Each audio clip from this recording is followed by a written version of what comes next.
30 years after being adopted as a baby, this man recognized his own face on a missing persons list. Back in 1980, Steve Carter Sr. was a U.S. Army officer stationed on the island of Oahu, Hawaii. It was during this tour of duty that he and his teacher's wife, Pat, decided to adopt a child. When they encountered a 3.5-year-old boy living in foster care, they knew that they just had to bring him home. It was love at first sight, Pat explained to People magazine in 2012. On September 23rd of that year, Steve and Pat brought the boy to live with them full-time. According to Hawaii records, the little guy's name was Tenzin Amiya, and he had been in the state's care for the past 3 years. His file stated that the fair-haired infant's anonymous father was a native Hawaiian, and the boy's white mother was known as Jane Amiya. She had been arrested when Tenzin was just 5 months old. Consequently, in June of 1977, the unfortunate little lad had ended up in the Hawaii care system. Now, however, it seemed as if Tenzin's luck had changed. Renamed William Stephen Tenzin Carter, but known as Steve Jr., the boy began a new life with the Carters in a wealthy area of southern New Jersey. Throughout the 1980s and 90s, he enjoyed a happy and normal childhood, playing sports and enjoying parties with the neighborhood kids. In time, Steve left his adopted parents' home and got into the software game. But as an adult, he began to wonder just who his birth parents might be. By now, his purported Hawaiian heritage had become something of a family joke with his blonde hair, blue eyes, and light complexion. Steve Sr. told the South Jersey local newspaper he does not strike one as being of Polynesian extraction. In fact, Steve Jr. had his curiosity well and truly sparked when he received a DNA testing kit as a Christmas gift.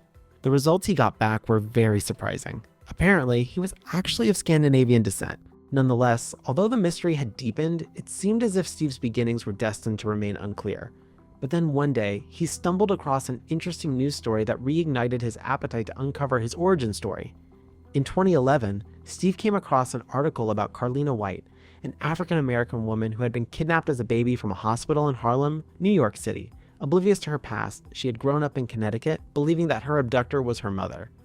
Meanwhile, her real mom and dad were less than 45 minutes travel time away.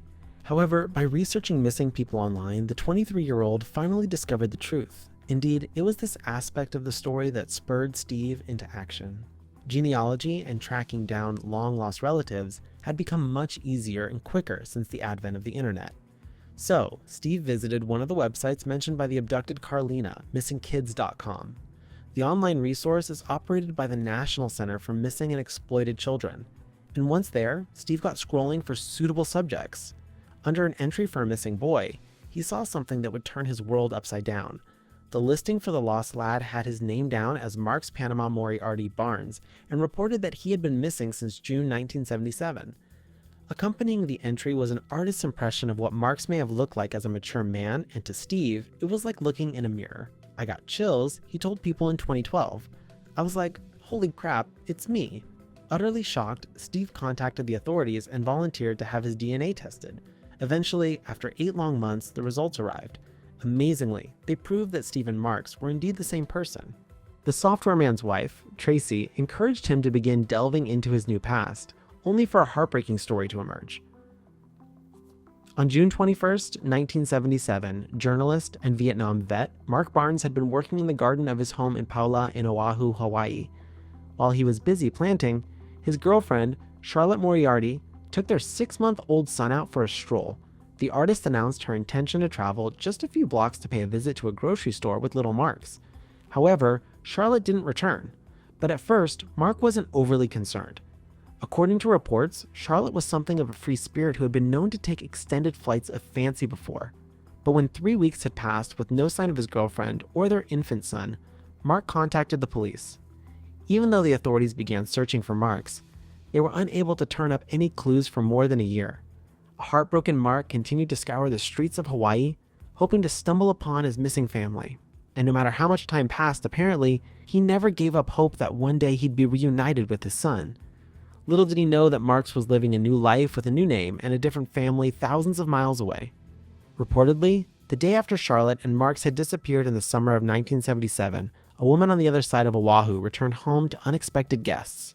Somehow, Charlotte had gained access to the property and was loitering inside with the infant Marks. Concerned, the homeowner contacted the police. When the authorities arrived, Charlotte furnished them with a false name for herself and the baby, Jane and Tenzin Amiya, with a fake date of birth. Oahu, Hawaii police were unable to connect the dots when Marks was reported missing some 3 weeks later. Heartbreakingly, before Mark could even begin searching for his son, the boy now known as Tenzin had slipped through the net. Apparently, the troubled Charlotte was soon taken to a psychiatric facility while Marks was entrusted to the care of the state. In a cruel twist of fate, the boy ended up living in an orphanage just 30 miles from his biological father's house. A few days after she was admitted, Charlotte checked herself out of the hospital. She then disappeared completely, and so the truth about her son vanished with her. But Mark had not been the only person left wondering about Marks' fate. Jennifer, his half-sister, who was 8 years older than him, was also desperate to find out the truth. In fact, in 2001, the determined woman persuaded the Hawaii authorities to reopen the case. They commissioned an artist to make a sketch of what Marks might look like as a man. This was the very composite image that led Steve to discover his secret past. When the truth was finally uncovered after more than 30 years, Steve did not hurry to reconnect with his relatives. He admitted to People magazine that he was terrified. Nonetheless, after months of waiting, he finally reached out to Jennifer on the telephone. Eventually, he also spoke with his biological dad, who by this time was back living in his native California. As Mark recalled, all I could say was, "Wow. Oh, wow, wow."